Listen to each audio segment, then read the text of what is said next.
+2 છે અને -3, 10 અને y બંને વચ્ચેનું અંતર 10 આપેલું છે. તો એના માટે આપણે PQ² બરાબર x2 - x1² y2 - y1². PQ² એટલે કે 10² અંતર આપેલું છે એટલા માટે. x2 કેટલા છે તો 10 - x1 2² y2 y -+3². 10 - 2 એટલે કે 8² 10² 100. આમાં y² થશે 3 દુ 6y વિસ્તરણ કરવાથી અને 9. 8² જે 64 થશે, જે પેલી બાજુ જશે માઇનસ થશે. 100માંથી 64 જાય એટલે કેટલા વધે તો 36 બરાબર y² + 6y + 9. આ 36 આ બાજુ આવે તો માઇનસ થઈ જાય. y² + 6y - 27 બરાબર 0. હવે ગુણાકાર 27 થાય અને સરવાળો બાદબાકી 6 થાય એવી કઈ સંખ્યા તો 9 તરી 27, 9માંથી 3 જાય તો 6. અહીંયા આપણે અવયવ પાડી લઈએ એના. y² + 3y -3y + 9y - 27. આમાંથી કોમન જશે y તો વધ્યા y -3. આમાંથી કોમન જશે 9 તો y -3. તો આપણને મળ્યા y + 9 બરાબર 0 અને y -3 બરાબર 0. વત્તા 9 આ બાજુ જાય તો y બરાબર 9 માઇનસ આવશે અને -3 આ બાજુ જાય તો y બરાબર +3 આવશે. ચલો વિદ્યાર્થી મિત્રો, આપણે હવે મધ્યબિંદુના યામ શોધવાના છે. તો આ a આપેલ છે અને આ b આપેલ છે.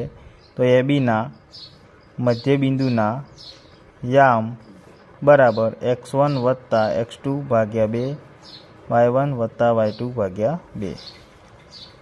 x1 આપેલા છે 5, x2 3 / 2, y1 8 + y2 2 / અને x1 y1 x2 અને y2 કહેવાય છે. તો 5 ને 3 8 / 2, 8 ને 2 10 / 2. 8 / 2 એટલે કે 4 અને 10 / 2 એટલે કે 5. તો આપણને જવાબ મળ્યો 4 અને 5. યામ મળી ગયા. એકદમ સહેલો દાખલો છે. હવે AB વર્તુળનો વ્યાસ છે. ટૂંકમાં કેન્દ્રના યામ આપેલા છે, એટલે કે મધ્યબિંદુના યામ આપેલા છે. બરાબર, એના યામ આપેલા નથી.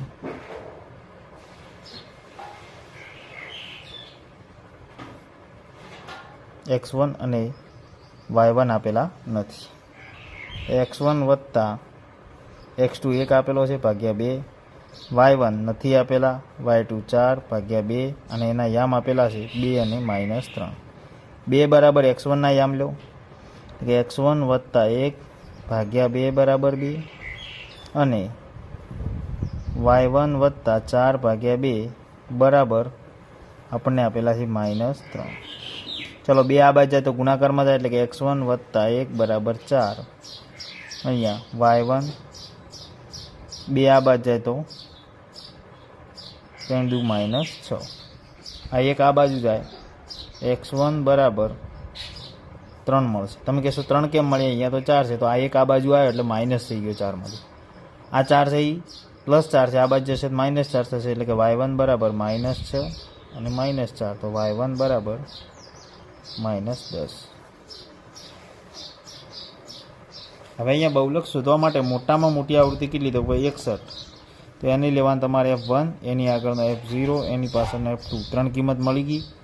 F1ની જે લઘુત્તમ કિંમત છે એને L લેવાનો અને બંને વચ્ચેની જે વર્ગ લંબાઈ છે એને H લેવાનો. બરાબર, F0 52, F1 61 અને F2 38, L 60 અને H આપેલો છે 20.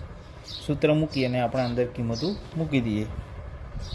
Z બરાબર L + F1 - F0 2F1 - F0 - F2 ગુણ્યા H. L કેટલો આપેલો છે 60 વત્તા F1 તો 61 - F0 38, 2F1 એટલે કે 61 ના ડબલ તો 122, F0 52, F2 38 ગુણ્યા H 20. ચલો 60 ના 60 61માંથી 38 જાય એટલે કે 60માંથી 37 કાઢવાના છે, તો 20 ને 3 23 વધશે, ગુણ્યા 20 સોરી આપણે અહીંયા 38ની જે કિંમત છે એની જગ્યાએ 52 આવશે, કારણ કે F0ની કિંમત મૂકવાની છે. તો 61માંથી 52 જશે એ 9 વધશે. કેટલા વધશે? 9. બરાબર.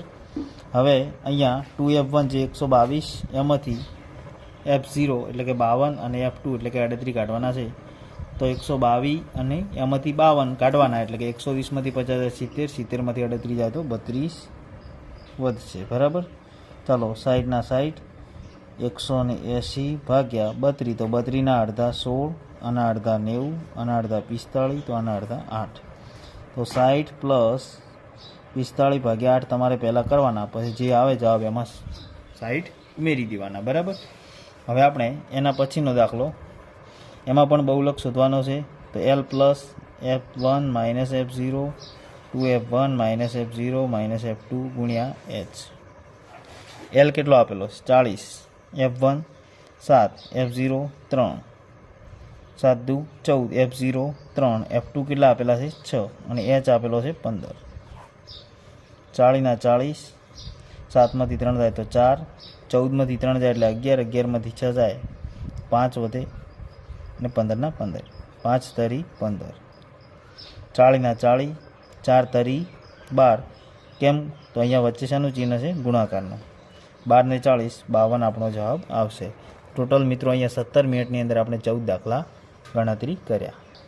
ચલો અહીંયા FIDI એ અને સિગ્મા FI આપેલ છે, તો આપણે x બાર શોધવાનો છે. તો ધારેલી રીતનું સૂત્ર છે એ મૂકવું પડશે. કેમ? તો અહીંયા FIDI આપેલ છે એટલે જો UI આપેલો હોય તો વિચલનની રીતનું શોધવું પડે, ભાગ્યા સિગ્મા FI. એ કેટલો આપેલો છે? 30 પ્લસ સિગ્મા FIDI માઇનસ 26 ભાગ્યા 13, 13 એકા 13, 13 દુ 26.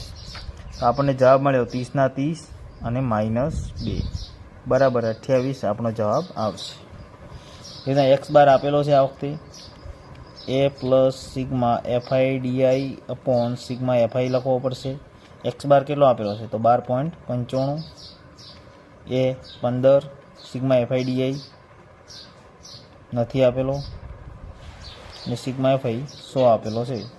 15 પેલી બાદ જાય, 12.95 છે એટલે આપણે હાલ 13 ગણો, તો 15 પેલી બાદ જાય તો 13માંથી બાદ થાય તો -2 વધે, અને અહીંયા 12.95 છે એટલે આપણે 15, કોઈને પોઈન્ટવાળા ના આવડતા હોય તો